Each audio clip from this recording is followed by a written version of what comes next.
সালামু আলাইকুম বন্ধুরা, কেমন আছেন সবাই? আশা করি অবশ্যই ভালো আছেন। তো উত্তরাধিকার সম্পত্তিগুলো নামজারি করার ক্ষেত্রে নতুন যে নির্দেশনা, এটা আমরা সবাই অলরেডি জানি। তো এই নির্দেশনার মধ্যে বা পরিপত্র যেটা ছিল, এটার মধ্যে তারিখটা একটু ভুল আছে। এটা নিয়ে আপনাদের অনেকেরই সন্দেহ ছিল যে এটা অরিজিনাল কিনা। মূল কথা হচ্ছে যে জি ভাই, এটা অরিজিনাল। এটা একটা করণিক ভুল, তাতে কোনো সমস্যা হবে না পরিপত্রের।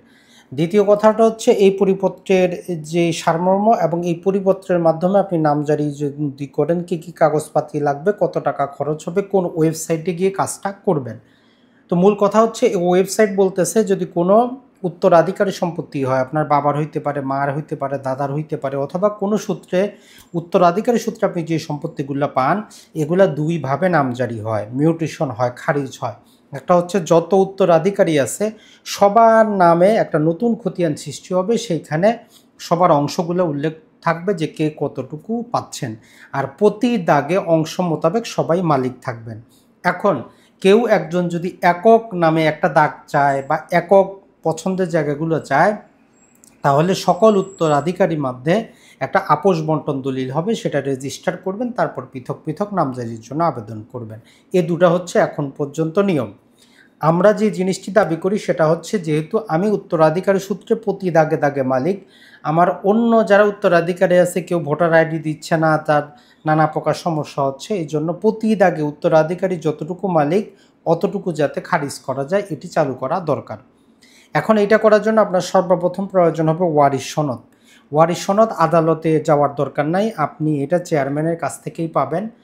ওই ব্যক্তির মৃত্যু সনদটা নিয়ে যাবেন। যদি এখন পর্যন্ত মৃত্যু নিবন্ধন না করেন, মৃত্যু নিবন্ধন করে মৃত্যু নিবন্ধন সহ কে কে ওয়ারিশ আসে সেটা সাবমিট করেন, তারা আপনাকে ওয়ারিশ সনদ দিয়ে দিবে যে এই ব্যক্তি মারা যাওয়ার পরে তার এই হচ্ছে বৈধ লিগ্যাল উত্তরাধিকারী। তো এই রসিদটা লাগবে, ওয়ারিশ সনদটা লাগবে, পাশাপাশি আপনার বাবা যে ওই সম্পত্তির মালিক ওইটাও লাগবে। আবার অনেক ক্ষেত্রে সমস্যা যেটা হয়, আপনার বাবা সম্পত্তিটা ক্রয় করছেন, উনি কিন্তু নামজারি করেন নাই, এক্ষেত্রে আবার সমস্যা হয়ে যায়।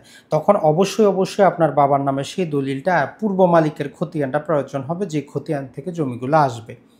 আর আপনারা যতজন উত্তরাধিকারী সবার জন্ম নিবন্ধন অথবা জাতীয় পরিচয়পত্র, এই দুটা লাগবে। আপনাদেরকে সশরীরে থাকার কোনো প্রয়োজন নাই। যদি আপনারা সবাই দেশের বাইরে থাকেন, প্রতিনিধির মাধ্যমে আবেদন করে দিতে পারবেন, অথবা আপনি নিজেও আবেদন করতে পারবেন। ফিক্সড যেদিন ডেট হবে, শুনানির ডেট, সেই দিন যে কোনো একজন ব্যক্তিকে পাঠাইলেই কিন্তু হয়ে যাবে, কোনো সমস্যা নাই। এর জন্য কাগজপাতিগুলো আপনি নিজে মোবাইলে গুগল থেকে যে কোনো প্রকার একটা পিডিএফ স্ক্যানার ডাউনলোড করে সেখানে আপনি স্ক্যান করে নেবেন, অথবা ল্যাপটপের মাধ্যমে স্ক্যান করে নিয়ে আপনি land.gov.bd ওয়েবসাইটে গিয়ে প্রথমে আপনার ভোটার আইডি এবং একটা মোবাইল নাম্বার দিয়ে আইডি তৈরি করে নেবেন। তারপরে সেখানে নামজারি অপশনে গিয়ে যদি জাস্ট আমরা একটু দেখানোর চেষ্টা করি, সেক্ষেত্রে তারপরে আপনি নামজারি অপশনে গিয়ে সেখান থেকে যদি নামজারির জন্য অ্যাপ্লিকেশনটা করেন, তাহলে কিন্তু আপনি করতে পারবেন। জাস্ট আমরা একটু দেখার চেষ্টা করি। এই যেমন গুগল, এখানে কি গুগলে আপনি গেলেন, যাওয়ার পরে আপনি যে কাজটা করবেন সেটা হচ্ছে, জাস্ট আমরা যদি একটু দেখার চেষ্টা করি গেল কি না, এটা আমাদের এখনও হয়নি। এই যে গুগল, এই গুগলে গিয়ে আপনি যদি ল্যান্ড বিডি লিখেন, তাহলেই কিন্তু আপনার ওয়েবসাইটটা চলে আসবে। তো যদিও এখানে আসেনি, আমরা জাস্ট আরেকটা নেওয়ার চেষ্টা করব, একটু যদি অপেক্ষা করি আমরা। তো আমরা যদি ওয়েবসাইটটাতে যাই, যে ওয়েবসাইটের মধ্যে আমরা পাচ্ছি এই যে land.bd লিখলে ভূমি তথ্য বাতায়ন, এটা চলে আসবে। তো এটা ক্লিক করার পর আমরা ভূমি সেবাতে যাব। তো এইখানে দেখেন যে সবগুলো দেওয়া আছে মিউটেশন। তো আপনি যদি মিউটেশনে ক্লিক করেন, তাহলে আপনার জন্য কিন্তু যে নতুন আবেদনে ক্লিক করুন, এটা চলে আসবে। অলরেডি আমার কিন্তু রেজিস্ট্রেশন করা আছে, তারপরে নতুন আবেদনে ক্লিক করে দেখি যে কি আসে।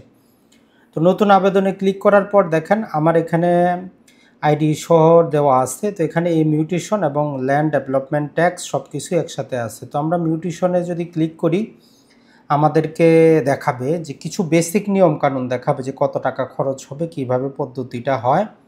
তো জাস্ট নতুন আবেদনে ক্লিক করলাম, এখানে বলতেছে যে 20 টাকার কোর্ট ফি পরিশোধ করতে হবে। তারপরে ফর্মটা পূরণ করার জন্য যাবতীয় কিছু আসবে, পূরণ করে 50 টাকা পরিশোধ করে আমরা সাবমিট করব। তারপরে সেটা এই সিলিন্ডার আইডি হয়ে তহসিলদারের কাছে যাবে। এর পরবর্তীতে যাবতীয় কিছু করার পরে আপনাকে একটা মেসেজ দেওয়া হবে, আপনার যাবতীয় দলিলপত্র তারা দেখবে, যদি ঠিক থাকে তখন আপনার নামে নামজারিটা হয়ে যাবে। 1100 টাকা আপনি পরিশোধ করবেন। আর ফিটা হচ্ছে মোটামুটি 20 টাকার কোর্ট ফি দিয়ে আবেদন করতে হয়, সাথে 50 টাকা দিয়ে আপনার সেটা সাবমিট করবেন, আর আপনার নামে হইলে 1100 টাকা আপনাকে দিতে হবে। তো এখন পর্যন্ত এইটা হচ্ছে আমাদের মিউটেশন বা নামজারি রিলেটেড জিনিসগুলো। এখন যেই সমস্যাটা আপনারা সম্মুখীন হবেন সেটা হচ্ছে যে ওয়ারিশ সনদ বোনরা পাবেন না, হয়তো এলাকার চেয়ারম্যান দিতে চাবে না। তো মনে রাখবেন, চেয়ারম্যান সাহেব আপনাকে দিতে বাধ্য, আপনি লিখিতভাবে আবেদন করবেন, অবশ্যই আপনাকে সে ওয়ারিশ সনদটা দিবে। আর কোনো দালাল ধরার আপনার কোনো প্রয়োজন নাই, আপনি কাগজপাতিগুলো সংগ্রহ করে নিজে না পারলে যে কোনো কম্পিউটারের দোকানে গিয়ে আবেদনটা করে দিবেন, তাহলে কিন্তু হবে। আর আপনি যদি নিজে বাসায় না থাকেন, প্রতিনিধির মাধ্যমে কাজটা করাইতে পারবেন। তবে সবার জন্ম নিবন্ধন অথবা আপনার জাতীয় পরিচয়পত্র যদি থাকে তাহলে কিন্তু কাজটা হয়ে যাবে। নামজারি খুবই গুরুত্বপূর্ণ জিনিস। নামজারি না থাকলে আমরা কিন্তু সম্পত্তি বিক্রি করতে পারবো না, দান, হেবা, পাওয়ার অ্যাটর্নি কিছুই বর্তমানে কিন্তু করতে পারতেছি না।